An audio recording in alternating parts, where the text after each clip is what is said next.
Hello, welcome to another Cracking the Box video here on the Kitmaker Network. My name is Todd and I have another great review for you today. This one comes from our good friends over at airbrushes.com in the UK. It's Iwata's Neo Side-feed Air Trigger Airbrush. Brand new to the market. Neat little design. Hope to show it, all the parts of it and whatnot in a video or two here. And I'm going to show it its use also. I got something I need to paint, so what better way to show an airbrush than to show it in use. So with that, I'm not going to waste too much time. We're going to jump right into that video and see what it's all about. The Neo Side-feed Trigger Airbrush weighs 171.5 grams. The airbrush has a durable polished chrome finish to it, and its most noticeable feature is its pistol grip handle and trigger. The pistol grip is made from ABS plastic, which contours to the hand nicely. The air line is a standard 1/8 inch NPT connection, which hooks up to most air compressors. The trigger, with its large swooping design, is preset for paint and airflow. Simply pull the trigger and paint and air are mixed proportionately, similar to a single action airbrush. This kit is supplied with 2 side-feed gravity cups, 1 1/4 ounce cup and 1 1/2 ounce cup. There is also a 1 ounce Iwata Big Mouth bottle and conversion extension piece. The threaded compression connection on both cups makes for an easy change depending on the job you are doing.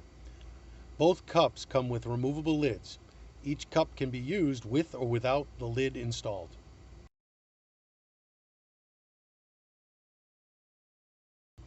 Breaking down this airbrush, we find there is a tremendous amount of parts that make it up. As you can see in some of these pictures, there are 13 parts in the pistol grip and trigger assembly, 13 parts to the inside main part of the airbrush body itself, and 4 parts to the needle and tip assembly.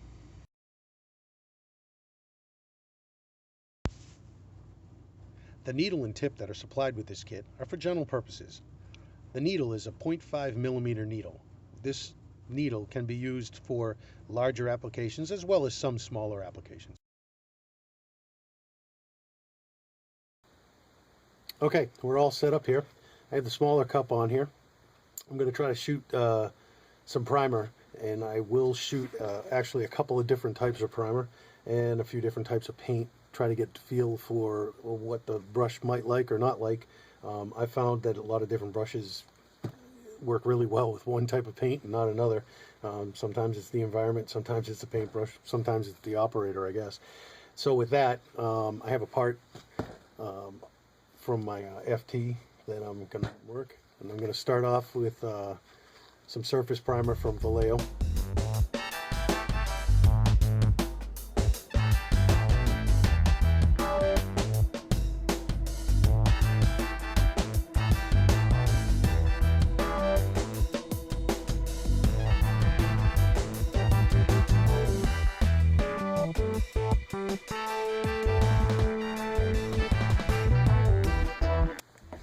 Okay, moving on. I did notice, and as they say, this version, the side feed, is for larger jobs. If you have 1/72nd U-boat or something, which I do, that needs to get painted, by the way, you want a considerable amount of paint when you get started. And with the cup design, if you look right down here at the bottom, there's that tube that feeds it, and inside here goes for a distance, a little bit of a distance from here to here. So when I filled it up normally, or what I would look at, and it actually holds a lot more paint in this tube and into here.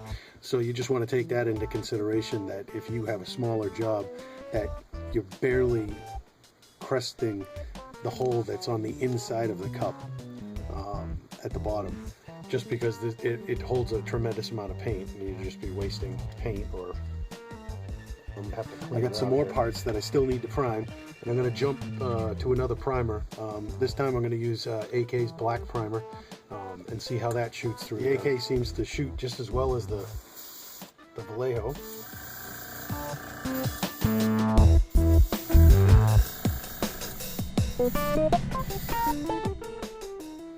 Well, now that we know that it paints some primer, we're going to try to paint some metal finishes.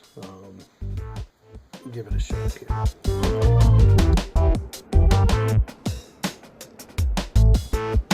Okay, the air pressure is at 8 right now, and I'm still painting it, which is actually really well because it'll eliminate any overspray onto the other parts as I work a different color. I got some K4 color. It's a steel, and this will be the crank. Well, I guess the crankcase. Let's try this one.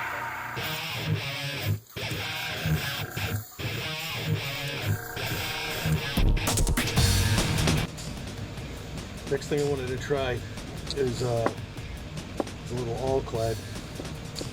It's a lot thinner. I don't know if anybody's used it before. If you haven't, you have to have a shiny bit, black, if you want to go for the gloss look, a black lacquer down.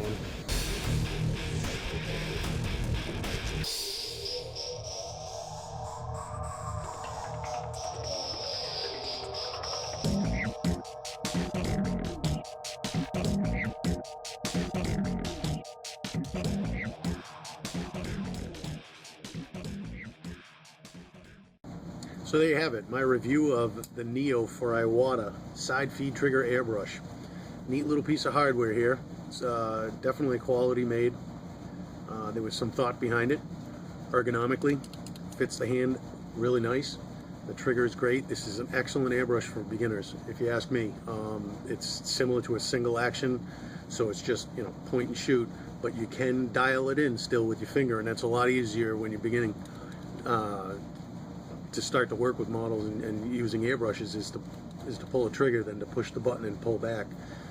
There's also the dial in the back that you can control how much you actually apply, and it's proportionally adjusted, self-adjusted inside between the air and the paint, so that's excellent.